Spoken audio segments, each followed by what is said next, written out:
welcome to Pokésports, a competitive Pokemon podcast. I'm Mike, and I play with one Thanksgiving on the field. I'm Kevin. I made a turkey today. It's the Thanksgiving episode for the U.S. people. For people in Canada, like me, it was the Thanksgiving episode a month ago. Why do y'all do that? We think we're better. Oh, okay. Kind of like us in Fahrenheit. Correct. Oh, okay. So this is just your Fahrenheit. Is Thanksgiving being earlier? Got it. Thanksgiving is Canada's Fahrenheit. Yeah. Does your Thanksgiving also always fall on a Thursday? No. Is that a thing? Yeah. Ours is the last Thursday of November all the time. Really? Is this the last Thursday of November? That's why Black Friday is a thing. Oh, but no, wait, hold on. Because the last Thursday of November is technically the 30th this month. So it's not. Uh-oh. So it's the last Thursday of November? Sometimes. That's wow. Okay. Hey, so welcome to Pokésports. It's going to be Pixel Sports for me because, oh boy, my camera decided to not work today. No one will notice but Mike will hate himself the most for it. Yep. It's not his fault either. Not at all. I put up drapery in my room, and I guess the camera didn't like that. The drapes rubbed up against the HDMI port, and now the HDMI port doesn't like me. How does that happen? Like is it like a static, self-destructed kind of? No, I think it was actually my fault. I must have picked up this desk to move it, and when I put it down, it just jostled the camera in a way that it didn't like. Always take your cameras off of whatever stands they're on before you move them. Mike probably just grabbed his camera and chucked it at the wall, and he's just like, Kevin, I don't know what happened. It's just not working. I don't know, man. Like, it's just the camera just doesn't work anymore. I flushed it down the toilet 3 times, and yet I don't know. It's not working. The one thing not the one thing, but one of the things I really like about this room that you're in right now is the fact that there's 2 mystery doors. Yeah. We don't know what those are. And you guys don't know what this one is. We have 3 mystery doors. There's on the podcast so many right mystery doors. Yeah. How do you feel about the fact that we've built our podcast off of mystery doors? I'm very glad. I'm even happier that we've encountered 4 different mystery doors on this podcast. Period. There's been 4 total. Interesting. That's true. Yeah, there was 3 of them were mine. Yes, you have the majority of the mystery doors. Yeah. Welcome to Friday, first of all. This is a new day that we're doing this podcast. If you were wondering, hey, where's this podcast? Why didn't it come out on Wednesday when I'm used to it? Or on Thursday when I like to listen to it? It's because now we put it out on Friday because Friday is a funnier day. See, the people love it. They love it. They can't get enough of Friday. See, look, Friday. Yeah. The people liked it. Yeah. Now, the reason being is because Kevin is a workhorse and doesn't allow himself more than one day off in a week. So the Thursdays happen to be those days. Yes. Yeah. And Mike needs to sleep. So Friday happens to be those upload days. Yeah, I didn't want to be up until 4 a.m. doing this podcast anymore. So I was like, you know what? Let's change things. And record a little earlier. And you guys might ask yourself, okay, Kevin and Mike, all nice and dandy that you want to go ahead and change the recording days to Thursday, but did you have to pick Thanksgiving to be the first day that you chose? Yeah, we did. Yeah, I think Mike is Canadian. He forgot. But no, he didn't forget. He doesn't know when Thanksgiving is for Americans because it happened earlier. Idea. I forgot. I was like, oh yeah, I made a commitment tomorrow. is what Mike texted me yesterday. He was like, hey, I forgot I heard like tomorrow's Thanksgiving for you guys. Are you still good? I was like, oh, yeah, sure am. See, that's kind of the thing about this podcast is when we don't actively tell each other, hey, we need to do this podcast this week, we will forget. Whether we want to or not. Forget that we're doing a podcast together. And then like the day will pass, it will come and it will go, and we'll be like, hey, we were supposed to do Pokésports, huh? Oh yeah. Oh, yeah. Oh, yeah. That's usually, thankfully, because we used to give ourselves more than one day of breathing room. Like we'd miss a Sunday and be like, hey, weren't we supposed to record yesterday? And you'd be like, oh, yeah. And then we record that day. But if it's Thursday, we don't have that kind of luxury anymore. But honestly, if it's Thursday, I won't forget at this point because I'm just going to be deep in thought all day anyway. I'm going to be nothing to do, typically. What do you mean? You have so much recording that you can do. Oh, brother, I'm done until December. I'm all good. Yeah, I guess not. You can totally do like up until Indigo Disc, right? Technically, yeah, I guess. It's not like the new season's going to change that much. I mean, what new will there be? Nothing. I'm just going to be playing Indigo Disc stuff all day. I guess I'm back That's on cool. casual ladders after the 15th. Yeah. Yeah. How does it make you feel? I'm going to remind you for a second that we are currently 2 podcasts away from a DLC. Oh, no, you're absolutely right. That doesn't feel good. Wait a second. We've got this. We've got the 1st. And we've got the 8th. And then we've got the 15th is the one. Oh, my gosh. Oh, okay. How do I feel about it? Not great. It makes me question my own mortality somehow. Yeah, like, didn't we just do this? Yeah. It's like when you have another birthday and you're like, wait a second, didn't I just turn the other age that I was like a second ago? We get to see what Archaludon does. If I hear you call it Archaludon when it comes out, I'm going to be very upset at you. We get to see what Archalupi-Doo does. I can't wait. Archaloop-de-doo. Archaloop-de-doop-de-doo. How do we pronounce that one? Archaludon, right?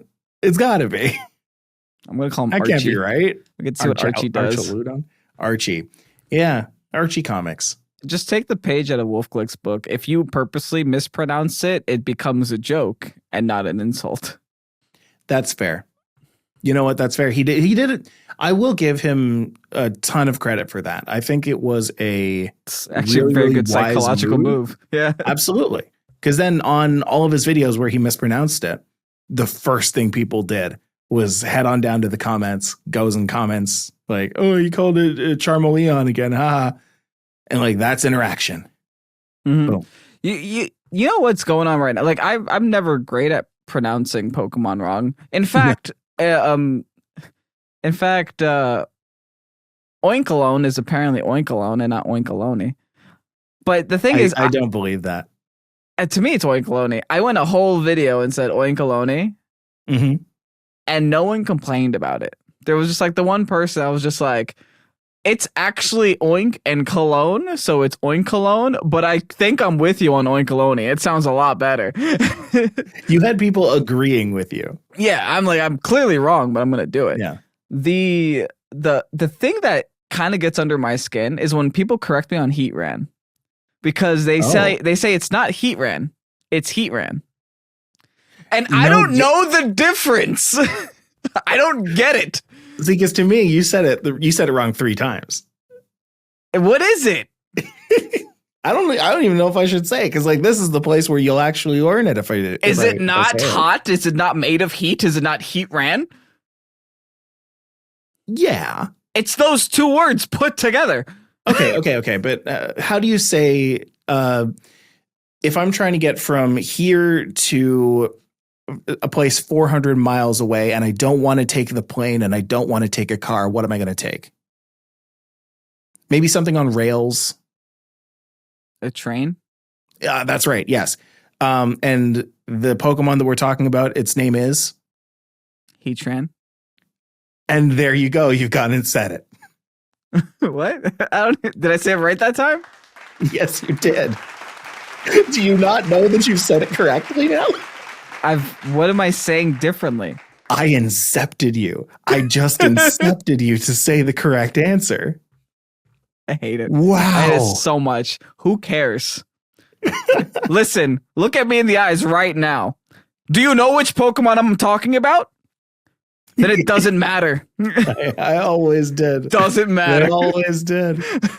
That's so funny.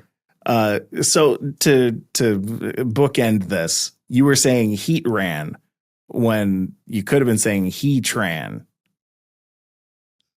You could have been saying tomato when you said tomato. Yeah. Thanks, Mike. I like. This is the same thing that I get when people are like, "Oh yeah, Toronto." It's like, yeah, I say Toronto. It's whatever. I also say Toronto, so I don't know what they're talking about. Toronto. It's coffee. People went crazy for the Eevee episode. They liked it or they hated it? They loved it. Why? They loved it. We should have no topics more often. But actually, though, listen, when I create a podcast that my wife can listen to and not be like, I don't know what you're talking about, I consider that a successful podcast. Wait, does she listen to the Eevee episode? She listens to all of them, but she doesn't know what we're talking about 90% of the time. And she's okay with that because hi, Joanna. We love each other. Exactly. Yeah. But yeah, the last episode, she was like, I was there. I was there with you the whole time. I guess Eevee is a very relatable Pokemon. Yeah. Mm-hmm. We're just saying they're doing Eevee trivia the whole time. Well, we know now that Eevee evolves into many different things. Specifically 8 of them. Get yourself an Eevee. Go on down to the general store. Ask the man at the counter. Say, hey, sir, do you have any Eevees? And he'll be like, come with me. Come with me. He'll take you into the back. He'll open up the door, and it's just a beautiful, lush garden. You thought there was going to be like cages or something. No. Beautiful, lush garden. The sun's out. It's midnight. Who knows? I don't know why. Why? And many Eevees are just scattered about, hopping around. Umbreon. Eating some ethically sourced olives and muffins. Puffins. Ethically sourced muffins. Oops. One of them had a Thunderstone snuck in it. That Eevee is now a Jolteon. Jolteon. Uh-oh. That other muffin had a Firestone in it. Are we roofing these Eevees? Hold on. No. What? Whoa. That just happened to be against their will. That just happened to be in there. No, the Eevees cooked it. The Eevees they did it themselves. Yeah, they did it. They had to use like tongs to put the stones in the muffins because they couldn't touch it. Sorry, officer, they did it to themselves. Okay. Let's see if that holds up in court. Let's see if that holds up in the edit. All right.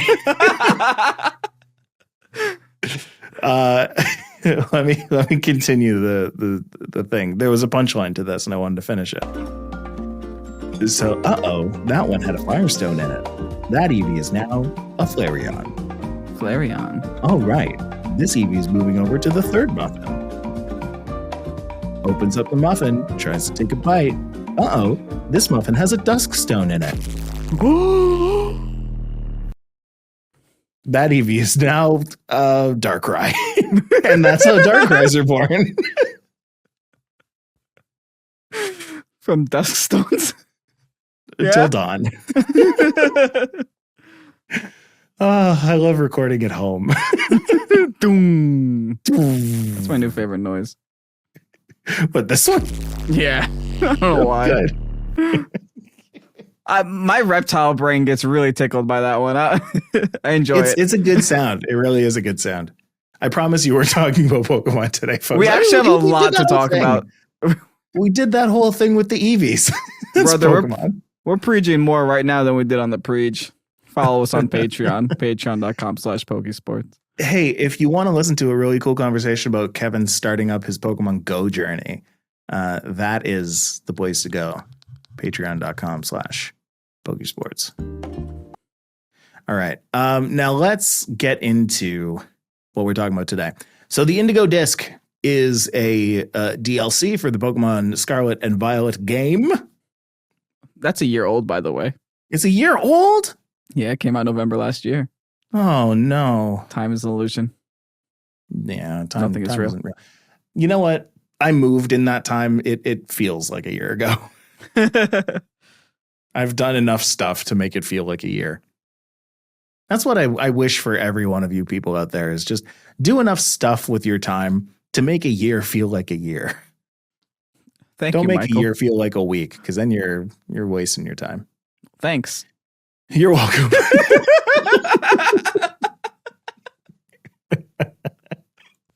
Good.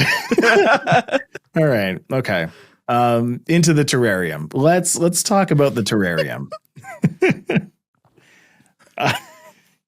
Is that where you it put looks the like Eevees? some fun little preview copies or preview it's like hour-long gameplay. Yeah. Sure. A couple of content creators were given the chance to go and play the Indigo discs. Oh, Mike, did you get your invite? Nope. How about you, Kevin? Weird. I didn't get one either. Oh, so strange. It must be in the mail. Yeah. You know what? I haven't checked my mail in a while. I'm going to go downstairs. I'm going to open that up, and it's going to be there, my invite, and it's going to look like really cool, like a Blueberry Academy stamp. And it's going to be like, you're invited. And I'll be like, how did you get my address? No, Pokésports was not invited, decidedly. Wow. It's okay. I'm not Contact your local politicians. That's why Pokésports wasn't an hour of gameplay. Contact everyone. The people who do exclusively battle videos on YouTube, how come they weren't invited? How come they weren't part of the adventure? It was right up their alley. I'm sorry. Yes. So a couple of people were given the ability to play for an hour. Sarah B, Joe Merrick was one of them, and he went and made like this really awesome deep dive on his time in the terrarium. And it was really cool. We got some really cool information about Indigo discs, including a couple of new attacks, including the information that certain new TMs are going to be there, certain TMs that we have been missing. So let's dive into that. So it looks like he took some selfies with the Alolan Exeggutor. That's what I'm going to start with. I listed all this really cool stuff, and now I'm going to say selfies with the Alolan Exeggutor. Yo, Alolan Exeggutor is back.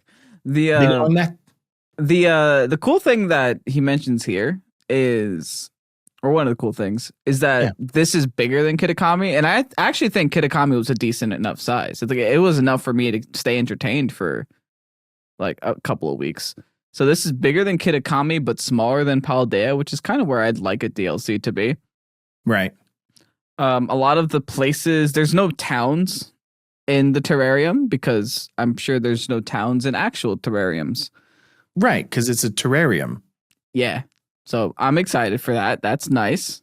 Not like they did anything in Kitakami for me. And on top of all of that, only double battles are found in the terrarium. Really? Yeah. Only doubles.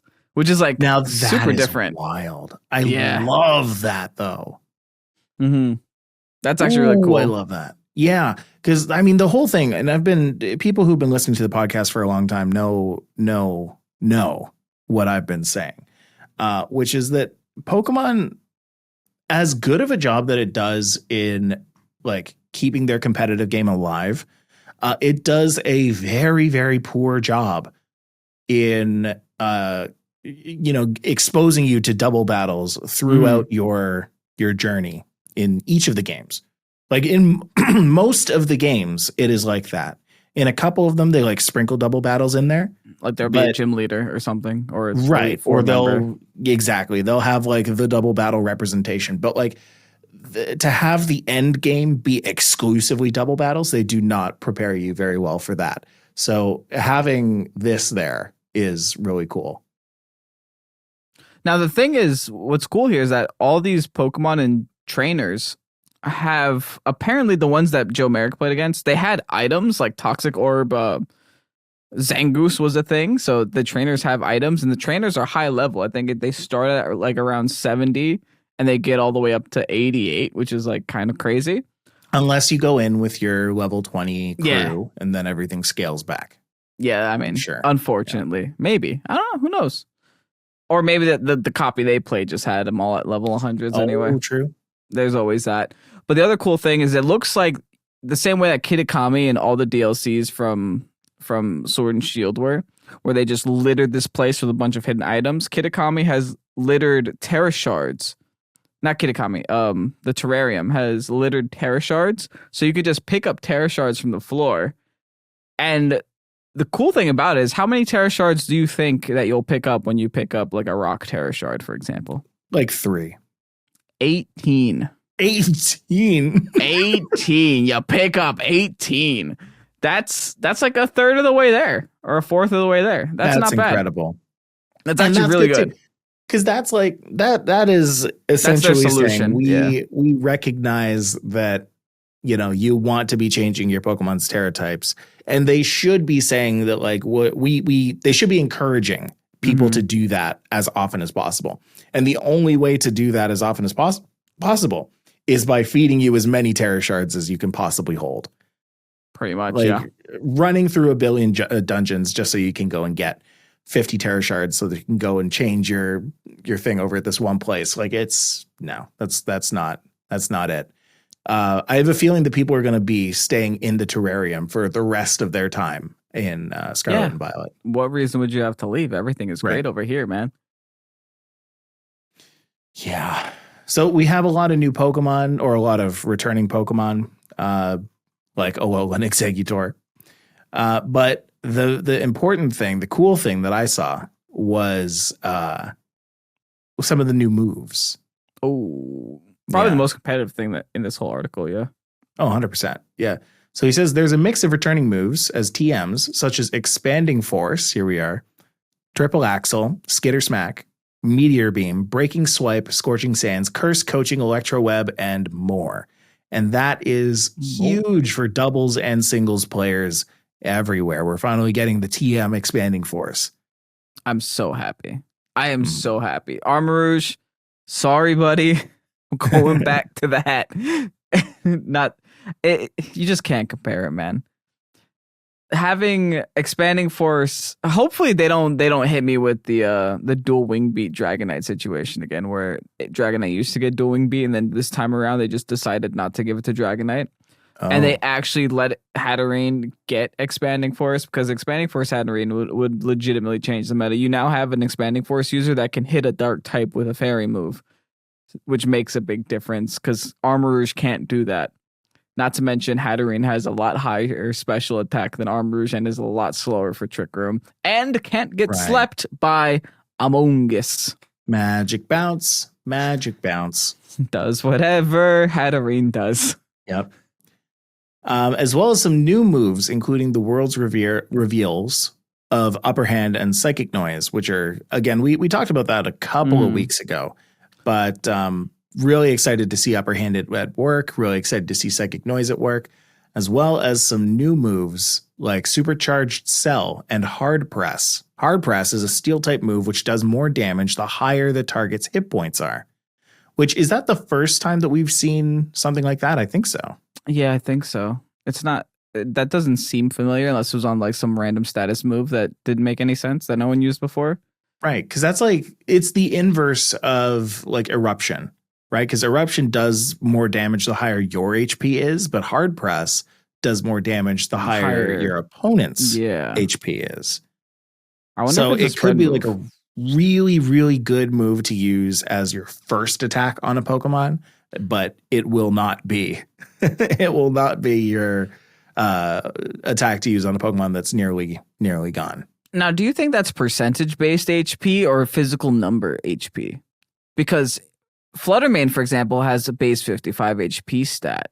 But if it's at 100%, would it do more damage at 100%? Or is it because it's only 55 base HP, it'll do a lot less damage because it has a low base HP stat? You see, that's interesting. There's two ways to look at this. Oh, yeah. Because if it's the former, where it's like the percentage based, that is a lot easier to use. I feel like it gets very, very complicated if you have a number that's based on how much HP a Pokemon has. The only reason I'm asking is because the text in word verbatim, which is a steel move which does more damage the higher the target's hit points. period is all it says. Sure. But I mean, that could be like if they had said, if Joe had said HP instead of hit points, it would have meant the same thing, but it would have sounded different, but I don't know. I mean, hey, I guess I think that was this was like Joe got very in depth with what he was talking about, but this didn't. That one was ambiguous. So yeah, so far we have the psychic move that heal blocks. We have the steel move that does more damage the larger the hit points, and we have the fake out that fake outs opposing fake outs. But what is supercharge cell? Is that like a Zygarde thing? Seems Zygarde-ish. Right. They had that, didn't they? And legends are coming back in this too. Yeah. Legends are coming back. Starters are coming back. Like this is just kind of like rounding out the game. The Indigo Disc is like the complete version of Scarlet and Violet. It's quite literally a disc that is rounding out the game. Yes. Yeah. The Indigo Disc is round. Period. End the podcast. Dun, dun, dun, dun. That couldn't find it. He was looking for it. In my mind, no, I don't have it. In my mind, that is how the podcast music is at the end of the song. Dun dun dun dun dun dun dun dun dun. That's the intro. The end. But still, the end. Yeah. The end. The end. The end. Let's see. He said something about the performance. He said, obviously, this was a pre-launch build, so subject to change, but the performance did seem okay. It was definitely not worse than Pokemon Scarlet and Violet has been up to this point, and may have felt smoother than before, but it was not without its flaws or slowdowns. That's PR talk for saying nothing changed. Got it. Right. Nothing changed. But the game is the game. It was very PR talk because at the very end of that paragraph, it was basically it's still Pokemon Scarlet and Violet. So don't go in expecting a massive overhaul. No, they focused a lot more on content than fixing the bugs. Is right, and I'm kind of okay with that because like if I was gonna wait 1 year just for a functioning game and not new content, I think I would be more angry about that as a consumer. I have long since made my peace with the fact that I think this is the best they can do. Until new Switch comes out with actual hardware. Yeah. Something that gives more hardware than what has. Yeah.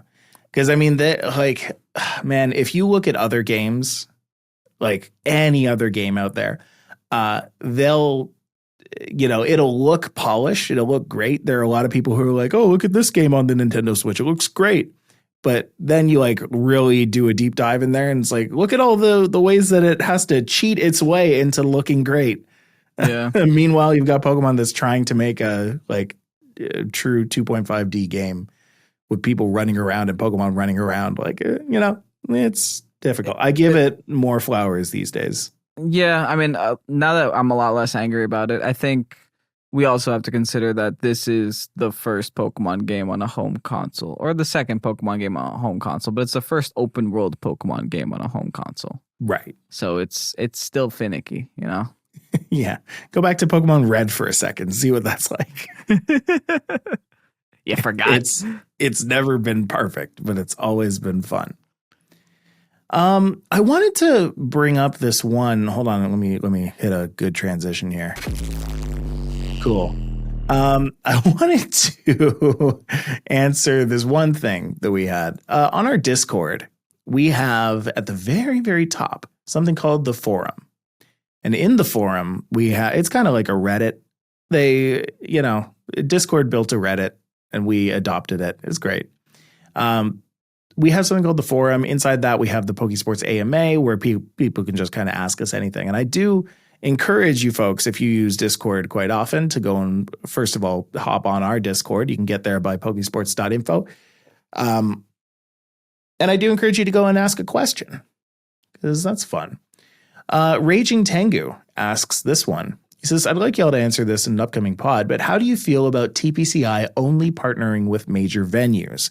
For example, I know one of my locals won't host VGC because they can't and don't have the possibility of hosting regionals since they are partnered through specific providers. Kevin, do you have any kind of opinions about that? Because I do I very much do. I think limiting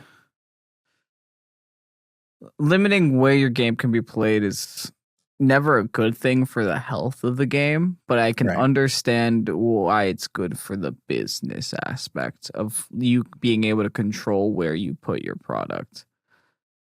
But I don't know. I feel like it does more harm than good from like an outsider looking in. I know you're more in this business than I am, and I don't know the ins and outs of purchasing a venue date and location. Well, what I can say, there's not a lot that I can't say, but what I can say is that like making me think there's secrets in the industry. Yeah, there's no secrets. There's truly no secrets to this. What usually happens is like every venue has a resume, right? Okay. They can like write down what events were in their venues. They write down like how many people were in those events, in those venues. If a venue can consistently prove that they have like a large amount of people in their venue, then they can qualify to have other events come inside because, Pokemon is considered a high class event for all the people that come in it. But like it does require like a lot of accommodations for people that certain venues can't really do. Mm-hmm. Now, is that to say that, Raging Tengu's local host can't host a VGC event? Probably not. What does this mean for Premier challenges, right? Premier challenges still have to happen. Right. So why I'm confused by him saying that they're not allowed to. I think I looked at they might not be allowed to without a TPCI representative, like a judge or something. I mean, there could be so many reasons why Pokemon won't go in there. It could be on Pokemon's side with them being like, your venue doesn't have enough capacity, your venue doesn't have enough of XYZ that we require. It could be that, there might be a certain bidding element to it where like the venue can only take a certain amount for Pokemon to go in because Pokemon has all these costs and doesn't want the venue to be, too high of a cost. Or if your local venue has an entry fee, that's against the new rules. So maybe just eliminating that would be fine. But not many venues are going to want that because you are taking space in their store, right? They have to have a reason to have you there. I don't know. I will say, not speaking for Pokemon, but what I would assume is that Pokemon has some kind of like events management sector, and they would be able to tell you why or why not a Pokemon event can be hosted in that space. Because that's just how it kind of happens with any business. Is if you talk with an event coordinator, they'll be able to tell you, these are the spaces that we want to be in. These are the spaces that we don't want to be in. Tell me about your space and we'll tell you why or why not we can't. We will go in there. So who's selling who when it comes to like being in a venue? Is the venue trying to sell to the person or is the person trying to sell their event to the venue? Or is it a little bit of both? A little bit of both. I mean, it depends on what's in the venue. Typically what will happen is like the venue will say, hey, you want to have an event, have the event in our space, but it will cost X% of what you make off of this. So any, equipment that you bring in, if your venue has like an equipment partner, maybe there's a revenue split that way. If your event has like a food partner, a vendor, like any kind of vendor, that might be split with the space that they take up. So I don't know, like any money that changes hands, assume that a little bit of it goes to the venue. That's crazy. Mm-hmm. Oh, they make good money.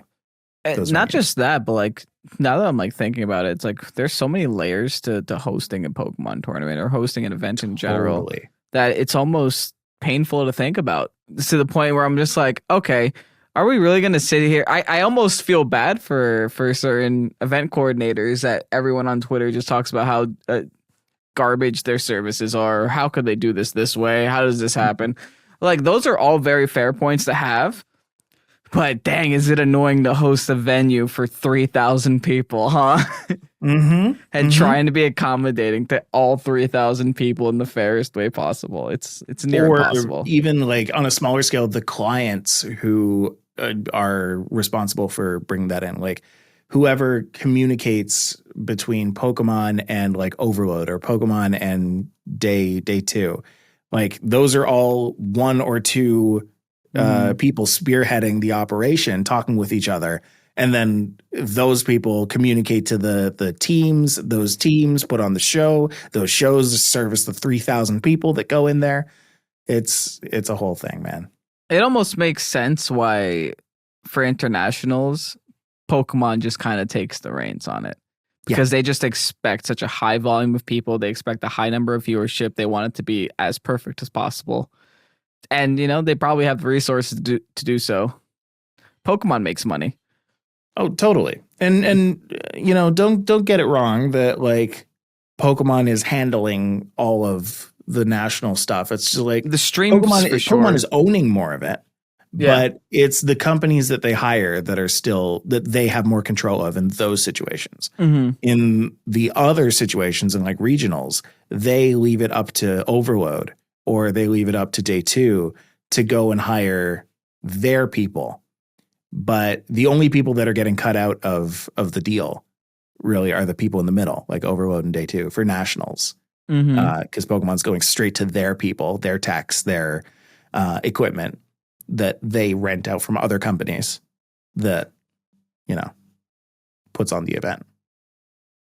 So now you know why you have to buy your own docks. Right. And also too, like I could talk about this for years, but that's why ticket price is what it is. I've noticed they went up for next year. It was $75 USD for Charlotte Regionals. Also, if you guys are going to Charlotte Regionals, I think Mike and myself are both planning on going. So that's right. Hit us up there. Yep, that's like mid-January, I want to say. January 19th, that weekend. January 19th, that's right. Yeah, 18 is what I'm planning. Yeah, I mean, ticket price is high because, you know, it costs a lot to put on these events. It costs a lot to rent out equipment for 3 days. All of the stuff that you see, be it the from the docks on the tables to the TVs on the truss on the like what's it called, the bars that are just sitting there showing you the games. The tall silver thing. The tall silver thing. Yeah. The crisscrossies. Like those 4 pillars with like the cross bars all the way. I know what you mean. You know, Heatran. Yeah. Heatran. That's it. Anyway, all of that costs money for people to go and set up and go and bring in. Like there's as many people as you see from the event walking around, like the judges, there's like at least 6 times that when it comes to set up and tear down for all the equipment. Yeah. So to the point where they start tear down during day 2. Yeah. Just so they don't have to do it later. Just so they don't have to stay until like 2 a.m. because that happens. I noticed that most events. Yeah, when they were doing the MSS and when I was playing the MSS, we didn't have docks because they started the teardown. So we were just playing on tables and just like, well, couldn't you guys just keep this here for like another couple hours? No, apparently they had to go. I don't know. Well, anyway, thanks so much, Raging Tengu, for that question. I didn't expect it to kind of get as deep as it did, but it was a good one. Speaking of international challenges. Boop, boop, boop, boop, boo. Latin America had their tournament November 17th to 19th in Sao Paulo, Brazil. São Paulo, come on. Excuse me? You can't speak Portuguese, Mike? I don't speak Portuguese. Oh, well, you got that one right. I can speak English. Yeah, so in Brazil. Yes. I'm not even going to say anyway. 393. I didn't say it properly in English, excuse me. 393 Masters players were in attendance. And it seemed like a fun time. Good like 400 players in your tournament. That's nice. Got a And Brazilian a very in second diverse place. cast of Top Cut. Actually, yeah. There's 2 Americans and every other country in the world. Yeah. Pretty much. For sure. Looking at the top 4, we have Riley Factura from the US, who went in getting $7,000. Yeah, I was just looking at first place. Dang. Wow. Prizing is prizing. What the heck? Hold up. This is why how many your people ticket went price home is so with much money? Top 32 got at least $2,000. Whoa. That is nuts. Rest That's in a lot peace, of money to give Martin, away. for skipping out on $2,000. Major shout out to Martin, in-game name Howl, who came 33rd. Pour one out for Martin. What now? Start a Kickstarter. Joseph Ugarte coming out with $5,000 and 250 CP. This was a good one. It's almost profitable to go to Pokemon events if you're good at this game. If you're very good at this game, you can make your money back. Yeah. Like top 32 made their flight and more. 100%. Joshua Lorsey came in with Lorsey. 250 CP, $5,000. Real good. Lorsey killing it. Yeah, big shout out to all the 5th through 8th. You guys did great. Riley Factura came 4th, got $7,000, 320 CP. Came in with a King Gambit, Amoonguss, Urshifu Rapid Strike, Dragonite, Chenpao, and Ogerpon Hearthflame. Hearthflame Ogerpon. Physical, Amoonguss? Don't hit that. It's an Amoonguss. Yikes, that's really all that we can say about that. That's Regulation E is that. I don't understand how we can have so many Intimidators in the meta and then that just being okay. That being top 4. Just physical. I mean, I guess ignoring King Gambit, I guess, because you don't bring it against the King Gambit. Right. But still, that's crazy. Not a single Flutter main there either. Well, I think it's neat because we have Chenpao as well in the meta. Like we have all these Intimidators, but we also have a Pokemon that just reduces your defense. So if you bring out a King Gambit against somebody, then like you just don't toss out the Intimidators, you toss out the Chenpao. We have Intimidators and Defensidators. Chenpao is the Defensidator. Yes, the Defensidator. In 3rd was David Rodriguez, who ended up with, again, $7,000, 320 CP. Brought a Urshifu Rapid Strike, Rillaboom, Golden Go, Tornadus, Hisuian Arcanine, and a Fluttermane. David was like, I don't know which ghost type is better, so I'm going to bring both of them. Let's just bring both of them. Also, he has the delete button on this Golden Go that I'm looking at right now. It's the Steel Terra Choice Spec Steel Beam Golden Go. Like brothers trying to nuke things until the next generation. Yeah, for real. When you can't make it rain on both of them, you make it beam on one of them. I don't need my health. Here you go. It's such a, like, those steel moves are such, I don't know, like, it's such a risk reward for both of those. Make it rain drops your special attack. Steel beam drops your HP, but doesn't drop your special attack. It's sort of like, I have a difficult matchup into a Dusclops. I wonder what I can do. Yes. Steel Beam. Steel Terra, Steel Beam choice specs. I did it. Can you, and see, here's the problem, because Good as Gold is such an intricate ability. Good as garbage. Good as garbage. Does Pain Split work on Golden Go? I don't know. Yeah, I wouldn't be confident enough to click it on it. I'd look at it and be like, that's a weird one. Does weird things. Is Pain Split targeted? Yes, it is targeted. Pain Split is targeted, but is it a status move? Yeah, maybe. Does Pain Split work on Good? Yeah, it is. Gold? It's a targeted status move. That thing does not work on Golden Go. Well, GG. Wow. And like, man, I have such a weird time with that, because I always forget about Good as Gold. if you can't helping hand it, you can't do anything to it, is the way I see it. Just don't touch it. Leave it there. Yeah. It's good. It's good. It's good. Just leave it alone. It's good as gold. Okay. Come on. Apart from that, like the rest of the team is pretty standard at this point. We've seen Hisuian Arcanines and Fluttermanes and Rillabooms and Urshifus all over the place. That's just a good team. Yeah. It's just a good team. Coming Number in 2, second, though. Yeah, that was Tiago Latanzi, who ended up, oh my goodness, with the 2024 Worlds invite, 400 CP and $10,000. Bruh. That is amazing. That's USD. Yes. That's still USD. have to say every time. Absolutely. Just saying. Like, there are some places in some countries that you could take that USD and use it well. Like mine. Yeah. Yes, there are a lot of places where it's worth a lot more, but like mine, for example. All right. It was that Tiago came in with Wellspring Ogerpon, Regieleki, and Indeedee Female, of course, Tornadus, Chi-Yu, and Fluttermane.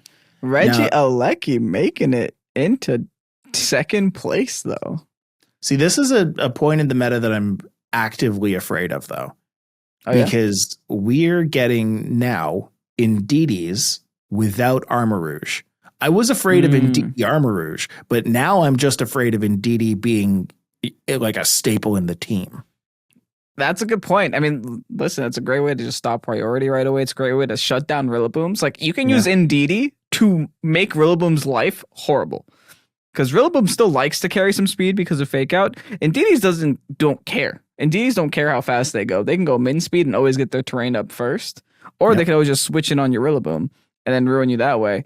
We're seeing an Indeedee here with Dragon Terra. Dragon Terra just became the new defensive Terra type for everything. Yeah. Like, I think Riley Factora's King Gambit was running Dragon Terra. This Indeedee's running Dragon Terra. No Trick Room on this Indeedee too. It's meant to literally redirect Helping Hand and sit there. What else do you need? It has Psychic on it as well because it also drops Psychic Terrain. So why not do that extra damage? You have Chi-Yu on the team, so it actually might do some damage. Yep. The other thing is this Regieleki running the Terra Blast Ice to hit ground types. This is something that we mentioned when we were like first learning about Terra types in the past. We're like, oh my goodness, Regieleki gets to use ice moves now. It's interesting finally seeing it in practice because I feel like a lot of people were hesitant to run Regieleki for 2 reasons. One, Iron Bundle is technically faster than this thing. Regieleki was power crept by Iron Bundle. And 2, they nerfed Transistor. So people were like, it does less damage now. Can't Dynamax anymore. I don't want to play with you anymore. But hey, Ice Terra type got second place, and it got our boy Tiago 10 grand. So good job, Aleki. Yeah. I thought that was a soundboard. That was just a motorcycle outside. You know what? Yeah. Sometimes people like to drive real fast around here. Witnessed a few accidents. It's not very fun to watch. Unless you're on the balcony. In first was Marco Silva, who again won their 2024 Worlds invite. Congratulations. 500 championship points and $15,000. 15 grand. Not bad at all. That's his trip back to Italy. And more. He gets that down payment on the Tesla too. I need to make sure that I'm right about that. The Italian flag. Yes. Thank you. Okay. Yes. Marco is Italian. So many flags have green, red, and white, man. I've never been good at them. Ita. Yes. That is Italian. Where do you see that? If you hover over and don't click it, it gives you the abbreviations. Oh, it finally. Yeah. Okay. It took a while for me. Cool. Okay. Marco came in with a Tornadus, Iron Hands, Hisuian Arcanine, Golden Go, Urshifu Rapid Strike, and an Amoonguss. So 3 Amoonguses, man. What's this Amoonguss factor looking like, Michael? The meta's not the meta. Listen, the Amoonguss factor says in the new meta, Amoonguss will appear because of the confusion. We're at the end of the meta. In an undefined meta. This meta has not been defined. This meta is missing something. Honestly, Yeah, this meta is missing a lot of bulk, a lot of power, a lot of variety, and Indigo Disc is going to. Yeah, I know, right? Indigo Disc is going to likely fix a lot of that. I do think Amoonguss is going to get knocked into the stratosphere when Indigo Disc comes out. I don't think we're going to see Amoonguss at all. I mean, I kind of agree with you. A lot of people are complaining that this meta isn't this meta isn't too creative. I guess it depends the way you look at it.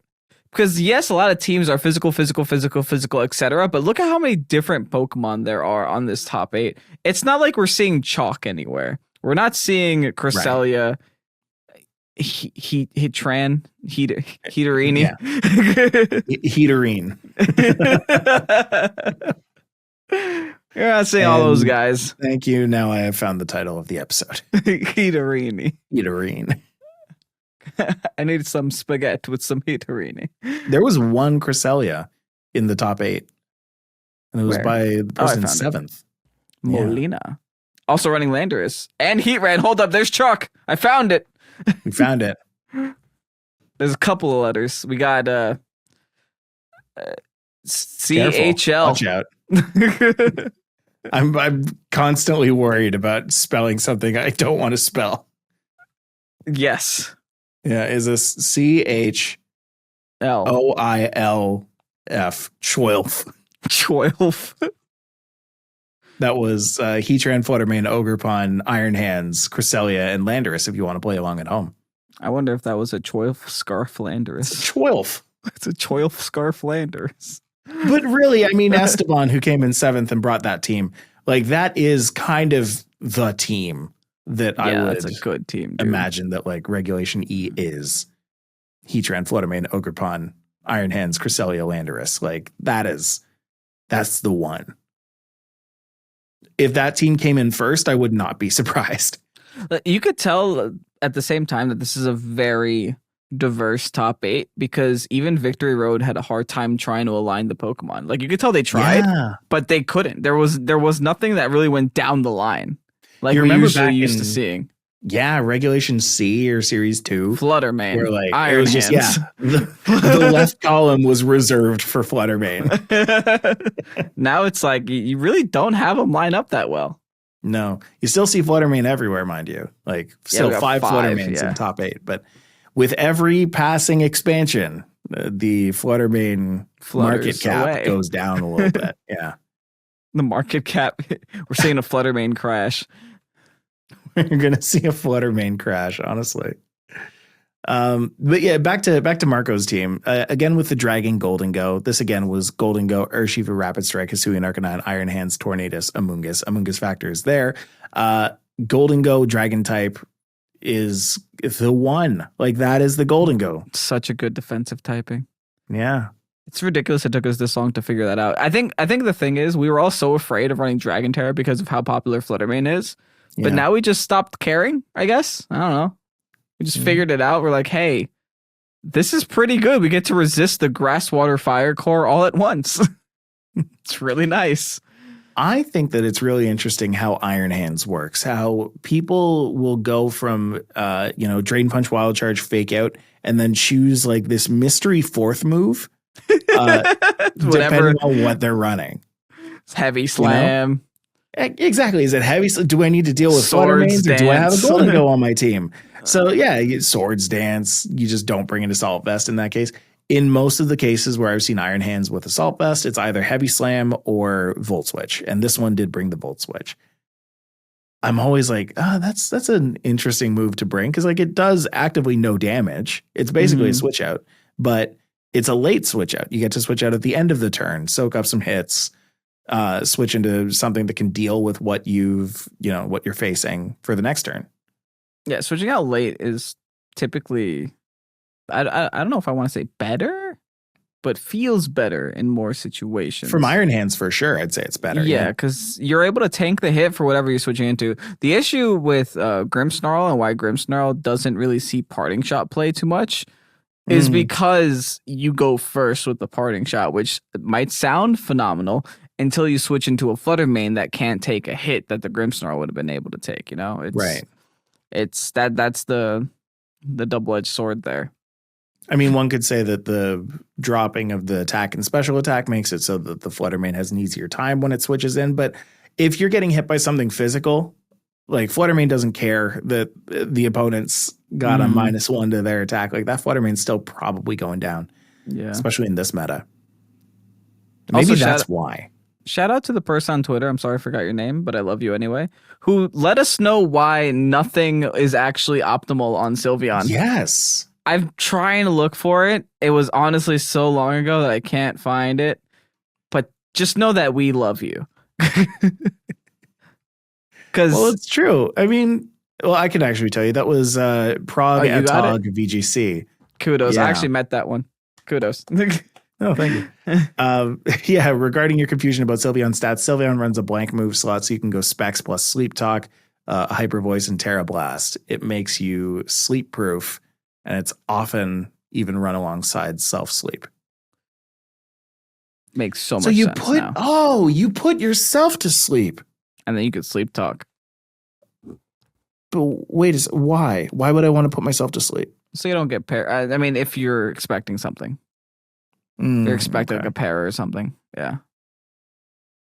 Just sleep yourself. I guess so, yeah. Because you wouldn't want to put like Quick Attack as your fourth move, because then sometimes you Sleep Talk into Quick Attack, and it's like, that does nothing. You want to hit the big moves. You want to hit the Terra Blasts, the Hyper Voice. Terra Blast, by the way, we've said this months ago, but it's worth saying again. Terra Blast is one of those interesting moves for Sylveon because it does get affected by Pixelate. Yes, technically. You don't have to Terra to use it. You get an extra fairy move single targeted, right. Which is a big reason why Sylveon is actually seeing some pickup too. Like I'm surprised with how much Sylveon I'm seeing on ladder, to the point where I'm considering it, because it does do a lot of damage. It does a lot more damage than other fairy types do, because it gets the Pixelate boost on top of its actual damage step. I don't know. It's a good mod. When the Eevee in the garden eats just enough muffins without any kind of stones in it, they'll discover that they're quite happy with their friendly trainer baker who baked them all the muffins. And when they're just happy enough, no, looks like an Eevee is evolved into a Sylveon. That Eevee is the strongest one, because friendship always wins. So nothing is a viable move. I guess so. 74% of the time. Anyway, that's a Pokésports. We did it. We made it. This is a Friday. Hello. It's a Friday. Welcome to Friday. I hope you enjoyed this version of the podcast, because it's probably staying. This is probably what you're going to get.